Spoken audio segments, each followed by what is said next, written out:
મારી આગળ બગલમાં તમે બેઠા છો, તમે એમએલએ બનશો, એ તર બની જશે, પણ બનીને ભૂલી ગયા છે પાછા,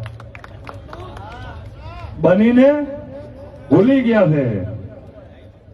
અને આજના પ્રસંગે વિક્રમભાઈને પણ ક્યાંય ઈચ્છા હોય કદાચ આ બાજુની મારા વિસ્તારની ઈચ્છા જાગે તો રઘુનાથપુરી આશ્રમના સેવક અત્યારે તમે રાતના 12 વાગે આશ્રમમાં નમ્યા છો તો રાતના 12 વાગે આશ્રમનો દરવાજો ખખડાવો છો, હર હંમેશા સેવક તૈયાર છે.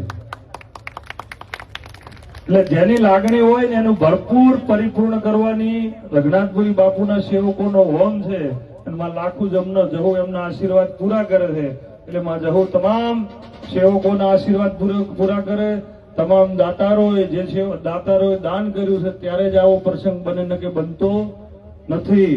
અને આવા સાધુ સંતો આપણા આગળ વધાર્યા છે. આ ધરતી પાવન થઈ ગઈ છે, એના લીધે તમામને આશીર્વાદ મળશે. બોલો રઘુનાથપુરી બાપુની જય.